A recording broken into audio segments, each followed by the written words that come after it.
As-tu déjà interrompu ta pensée en te demandant pourquoi certains schémas émotionnels semblent se répéter dans ta vie, peu importe le nombre de livres de développement personnel que tu lis ou les routines que tu suis? Pourquoi ressens-tu parfois un élan d'optimisme à une saison, puis un retrait inexplicable dans l'introspection à une autre? Est-ce simplement la météo, une coïncidence, ou y aurait-il une clé plus profonde qui façonne silencieusement qui tu es? Peut-être que ton mois de naissance porte une énergie bien plus profonde que tu ne l'as jamais imaginée. Carl Gustav Jung, le célèbre psychologue, croyait que notre point d'entrée dans le monde est chargé d'une signification symbolique. Une empreinte qui peut révéler des potentiels cachés, des rythmes émotionnels et les leçons que nos âmes ont choisi d'explorer. Et tu pourrais être surpris. Il ne s'agit pas de voyance ou de superstition aléatoire, il s'agit d'archétypes, des motifs ou symboles universels que Jung croyait vivre en chacun de nous et refléter les cycles changeants de la nature. Ton mois de naissance, alors, n'est pas juste une date sur le calendrier, mais un pont entre ton histoire personnelle et la grande danse cosmique des saisons. Alors, si tu es prêt à regarder derrière le rideau de ta propre psyché, reste avec moi. Nous allons entamer un voyage à travers chaque mois de l'année et les archétypes que Jung leur associait, car le moment où tu es né pourrait contenir des réponses à des questions que tu ne savais même pas poser. Mais avant de plonger dans cette exploration mois par mois, je veux te lancer une invitation. Si tu es comme moi, toujours déterminé à découvrir les couches les plus profondes de qui tu es, commente moi aussi. Voyons qui parmi nous partage cette soif de compréhension de soi, ce besoin de sens qui va au-delà de l'ordinaire. Ta voix compte et chaque commentaire tisse un peu plus notre communauté. Le problème en coulisses, maintenant, tu pourrais te demander pourquoi devrais-je me soucier de mon mois de naissance? Après tout, ce n'était qu'une date, non? Et pourtant, beaucoup d'entre nous poursuivaient des routines saines avec diligence, qu'elles soient alimentaires, émotionnelles ou spirituelles, tout en passant à côté d'une pièce subtile du puzzle, notre propre rythme psychique. Nous essayons de nouvelles habitudes, lisons des blogs de motivation, tenons des journaux intimes, et pourtant un vide mystérieux persiste. Et si l'influence subtile de ton mois de naissance faisait partie de ce vide? Jung croyait que chaque mois résonne avec un archétype enraciné dans les transitions saisonnières, les changements climatiques et le flux universel de la lumière et de l'obscurité. On entend souvent dire « c'est juste ton signe du zodiaque » ou « tu es né en hiver, donc tu dois aimer le froid ». Mais Jung allait beaucoup plus loin. Il affirmait que le temps lui-même n'est pas neutre. Chaque saison, chaque mois, insuffle un climat émotionnel distinct à notre existence. Et si nous ignorons cette influence, nous pouvons avoir l'impression de tout faire correctement, et pourtant sentir qu'il manque quelque chose, un schéma émotionnel que nous ne pouvons pas nommer ou transformer. Ma propre découverte. J'étais sceptique autrefois. En grandissant, je minimisais l'importance du mois de naissance. Je m'accrochais à l'idée que la personnalité se forge uniquement à travers l'éducation, les facteurs culturels et les choix personnels. Puis j'ai commencé à lire Jung, et j'ai compris qu'il pourrait y avoir une sorte de musique subtile jouant en arrière-plan de nos vies. Nous ne l'entendons pas toujours consciemment, mais elle influence nos rythmes émotionnels plus que nous ne le pensons. La première fois que j'ai envisagé les thèmes psychologiques liés à mon mois de naissance, j'ai eu l'étrange sensation de rentrer chez moi vers quelque chose qui m'avait manqué sans que je le sache. Soudain, certains schémas devenaient plus clairs. Les moments de l'année où je ressens un besoin de solitude, ou ceux où mon énergie créative explose. Non, ton mois de naissance ne dicte pas ton destin, mais il peut révéler un courant sous-jacent qui façonne ta croissance. Jung dirait que reconnaître cette empreinte symbolique te permet de coopérer avec les cycles profonds en jeu plutôt que de les combattre. Ce que nous allons faire aujourd'hui. Maintenant que le décor est planté, dévoilons les mois de janvier à décembre. Et voyons comment les archétypes de Jung pourraient y résonner dans ta vie. À la fin de cette vidéo, tu auras une carte révélatrice de la manière dont ton mois de naissance influence peut-être ton style émotionnel, tes défis cachés et les potentiels que tu es prêt à débloquer. Reste avec moi car une fois que nous atteindrons le dernier archétype, tu verras comment toutes les pièces s'assemblent dans une tapisserie plus vaste. Une tapisserie qui pourrait changer à jamais ta perception du temps, du sens et de la découverte de soi. Et si tu penses déjà, oui, je veux voir comment ce schéma s'applique à moi. Lançons une conversation collective.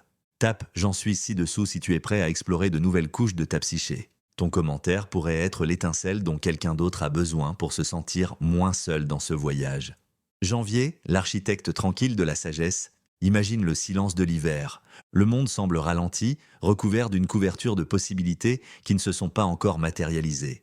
Selon la vision symbolique de Jung, les personnes nées en janvier portent en elles un fil de cette tranquillité silencieuse. Elles incarnent ce que j'appelle l'architecte tranquille de la sagesse. Force, maturité naturelle, Même jeunes, ils dégagent une sagesse d'âme ancienne. Ils s'expriment avec calme et autorité. Vision à long terme. Ils comprennent que la vie, comme la dormance de l'hiver, exige parfois patience et introspection pour produire une croissance profonde. Défi.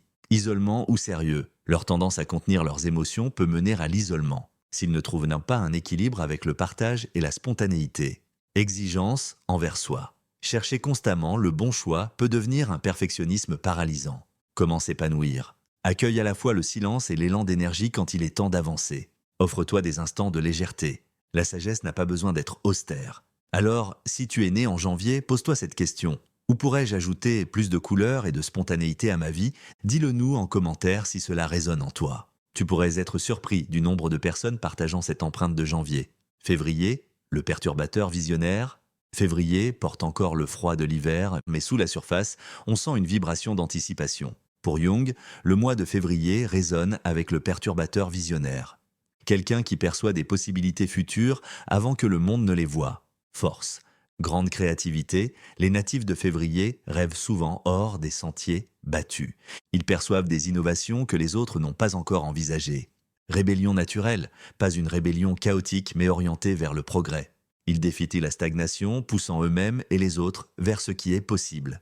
Défi. Se sentir incompris, lorsqu'on voit les possibilités aussi clairement, la frustration peut naître si les autres ne comprennent pas ta vision. Projets inachevés. Une étincelle de génie peut s'éteindre si la discipline n'est pas cultivée pour mener les idées à terme. Comment s'épanouir? Cultivez un petit cercle d'amis de confiance qui apprécient vos idées hors du commun. Fixez de micro-objectifs pour ancrer vos élans d'imagination dans la réalité tangible. Si vous êtes une âme de février, posez-vous cette question. Quelle étincelle visionnaire suis-je en train de garder en moi et comment puis-je lui donner vie? Si cela vous parle, partagez dans les commentaires comment vous conciliez votre esprit visionnaire avec la réalité quotidienne. Mars, le tendre renaissant. Alors que l'hiver cède la place au printemps, Mars voit apparaître les premiers bourgeons courageux perçant la Terre. Jung pensait que les natifs de Mars résonnaient avec le tendre renaissant, un esprit qui évolue avec grâce entre sommeil et renouveau. Force, profonde empathie. Les personnes nées en Mars captent souvent les énergies et émotions autour d'eux sans effort. Intuition artistique, la créativité, qu'il s'agisse de peinture, d'écriture ou simplement de vivre, coule naturellement. Un sentiment de renouveau les anime régulièrement. Défi. Trop-plein émotionnel, leur sensibilité peut facilement les submerger face aux vibrations extérieures. Difficulté à poser des limites. La compassion est magnifique, mais sans limites saines, elle peut les épuiser. Comment s'épanouir? Pratiquez des limites conscientes. Vous pouvez aimer profondément sans absorber les fardeaux des autres. Planifiez des périodes de réinitialisation. Un moment pour se reposer afin que votre esprit puisse renaître encore et encore. Si Mars est votre mois de naissance, quel est votre plus grand défi face à votre sensibilité? Partageons nos stratégies, car poser des limites saines est un art que tout le monde peut apprendre. Avril, l'initiateur audacieux. Avril éclot avec vigueur, annonçant une croissance irrésistible. Sans surprise, Jung associait ce mois à l'initiateur audacieux, celui qui fonce quand les autres hésitent. Force, leadership dynamique. Les personnes nées en avril dégagent souvent un magnétisme naturel. Elles rassemblent les autres autour d'une cause par leur simple enthousiasme. Action sans peur, elles préfèrent essayer et échouer plutôt que de ne jamais tenter. Défi, impulsivité, avancer tête baissée peut engendrer de la frustration face au délai ou à la prudence d'autrui. Potentiel de conflit, cette forte volonté peut causer des tensions si elle n'est pas adoucie par de l'empathie. Comment s'épanouir? Apprenez l'art de ralentir. Tous les projets ou relations ne peuvent suivre votre rythme à tout instant. Canalisez votre énergie dans un leadership constructif. Élevez les autres au lieu de les dépasser. Êtes-vous un enfant d'avril toujours prêt à sauter sur la première opportunité? Votre impatience s'enflamme-t-elle quand les choses stagnent? Racontez-nous dans les commentaires. Vous trouverez peut-être des alliés partageant votre feu intérieur et pouvant vous guider pour l'exprimer avec sagesse. Mais le bâtisseur inébranlable. En mai, la nature s'épanouit pleinement. Les fleurs parsèment les paysages et une sensation de productivité paisible règne dans l'air. L'archétype de Jung pour ce mois, le bâtisseur inébranlable, celui qui trouve du sens dans la culture, de projets, de relations ou d'idées. Force, pragmatisme ancré, les natifs de mai savent transformer des espoirs abstraits en résultats concrets. Joie des plaisirs simples, ils savourent la bonne nourriture, la beauté de la nature, les conversations sincères, les merveilles du quotidien. Défi, résistance au changement. Leur amour du confort et de la stabilité peut freiner leur capacité d'adaptation. Tendance à l'entêtement. Une fois campés sur leur position, il peut être difficile de les faire bouger, même pour évoluer. Comment s'épanouir? Intégrer des défis réguliers et légers pour élargir votre zone de confort. Reconnaissez que le changement peut être un allié, non un ennemi. Si mais à votre moi, vous est-il déjà arrivé de vous accrocher à ce qui vous est familier, même quand votre cœur vous pousse vers l'évolution? Parlons de la façon dont vous gérez ces transitions, car votre expérience pourrait inspirer d'autres personnes qui aspirent elles aussi à une vie stable, mais en constante évolution. Juin, le médiateur curieux. Juin arrive avec des journées plus longues et une énergie lumineuse qui relie printemps et été. Jung voyait ce mois de transition comme lié à le médiateur curieux, celui qui s'épanouit dans l'exploration et la construction de ponts, autant sociaux qu'intellectuels. Force, communication adaptative. Les personnes nées en juin maîtrisent souvent les codes sociaux, créant des liens où qu'elles aillent. Polyvalence intellectuelle. Leur esprit vif passe rapidement d'un sujet à l'autre, captant des idées que d'autres pourraient manquer. Défi, énergie dispersée. Avec tant d'intérêt, elles risquent de perdre leur concentration ou de ne jamais approfondir un domaine. Indécision, le désir de plaire à tout le monde peut rendre difficile l'engagement sur une voie unique. Comment s'épanouir? Adopter la puissance du focus sélectif. Vous pouvez explorer largement mais choisissez un ou deux domaines à approfondir réellement. Pratiquez le non avec douceur. Parfois, le chemin vers la paix ne passe pas par satisfaire tout le monde, mais par rester authentique. Es-tu une âme de juin qui aime toucher à tout, de la cuisine au codage en passant par l'écriture créative? Cette curiosité tous azimuts te laisse-t-elle parfois désorienté? Partage ton expérience. Tu pourrais rencontrer d'autres explorateurs qui comprennent l'art et la difficulté d'équilibrer diversité et profondeur. Juillet, le protecteur nourricier. Juillet évoque souvent des réunions chaleureuses, des barbecues en famille et une ambiance nostalgique. Pour Jung, ce mois symbolise le protecteur nourricier qui se concentre naturellement sur le foyer, les liens affectifs et le bien-être de ses proches. Force, empathie, profonde et loyauté. Les personnes nées en juillet servent de piliers émotionnels pour leurs amis et leurs familles. Compréhension intuitive des autres. Elles perçoivent bien souvent ce qui n'est pas dit et offrent du réconfort avant même qu'on le demande. Défi, négligence de soi. À force de tant donner, elles peuvent oublier leurs propres besoins jusqu'à l'épuisement. Attachement. Excessif. L'amour peut se transformer en dépendance, freinant la liberté et la croissance de chacun. Comment s'épanouir? Intègre des soins personnels délibérés. Un nourricier vidé ne peut pas vraiment soutenir les autres. Comprends que le détachement n'est pas de l'indifférence, c'est faire confiance à ceux qu'on aime pour grandir par eux-mêmes. Si tu es né en juillet, te retrouves-tu souvent à t'occuper des autres en premier? Comment concilies-tu cela avec l'attention à ton propre esprit? Parlons-en car ta sagesse en matière de soins pourrait aider bien d'autres à trouver l'harmonie dans leur vie. Août, le leader rayonnant. Août brille de l'éclat prolongé de l'été. Jung associait cette période lumineuse au leader rayonnant, quelqu'un qui porte une étincelle capable d'éclairer le chemin pour beaucoup. Force. Présence charismatique. Les personnes nées en août attirent souvent naturellement les autres grâce à leur confiance et leur charme.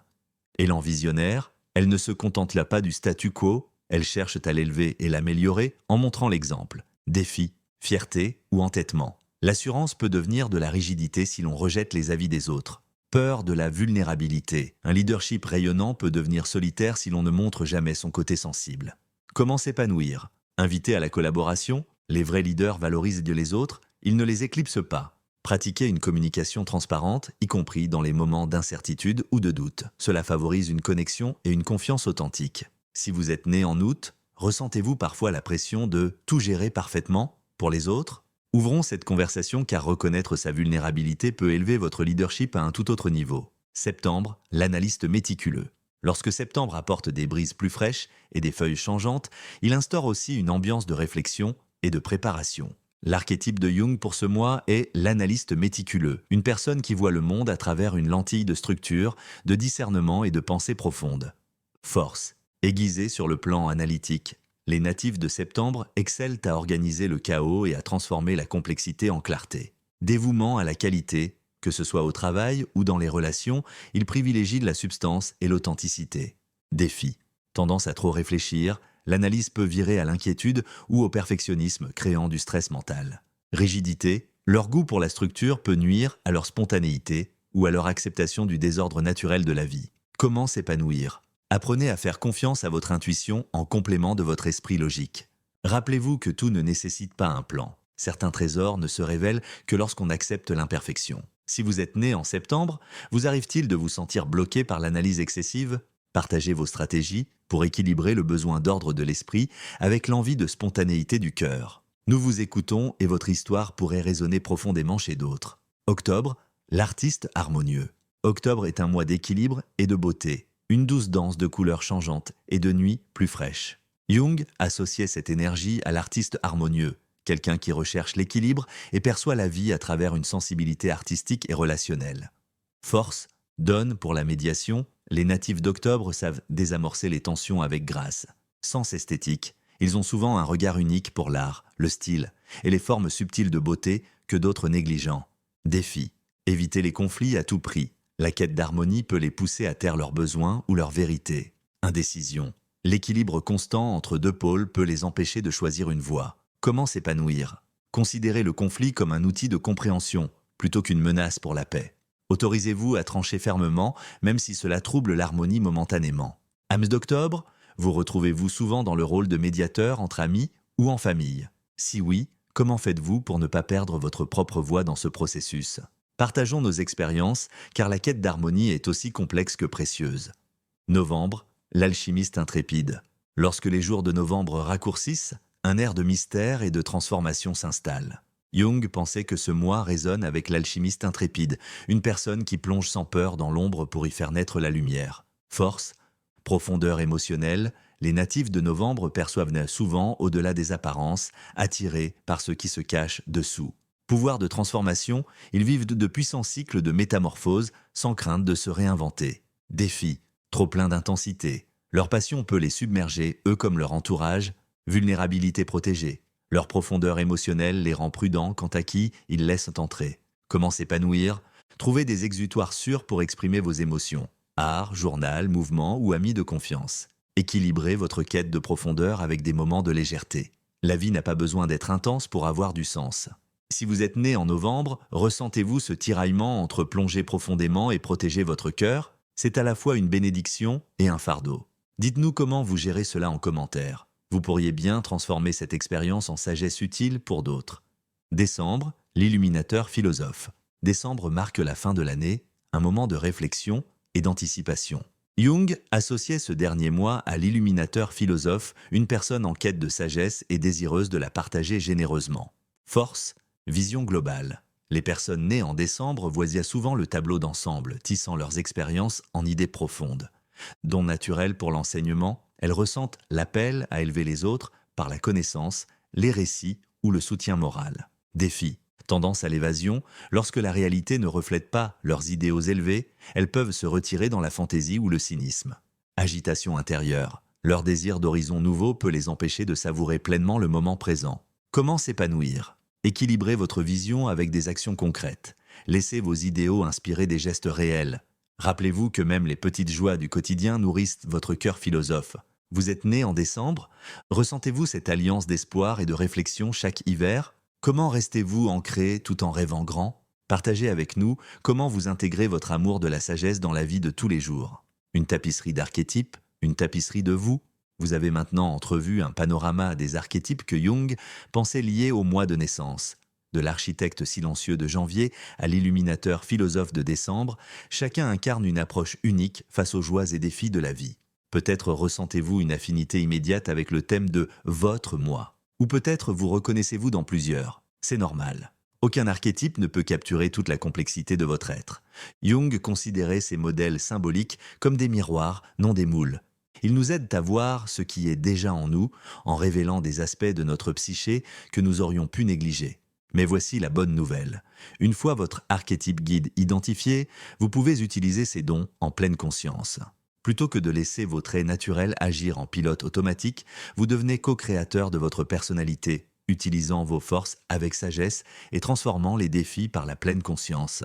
Pensez-y comme à un réglage de fréquence. Vous n'êtes plus soumis à un signal invisible, vous l'ajustez pour trouver l'harmonie parfaite. Témoignages et expériences partagées. J'ai entendu d'innombrables récits de personnes qui, en explorant l'archétype lié à leur mois de naissance, ont eu un déclic.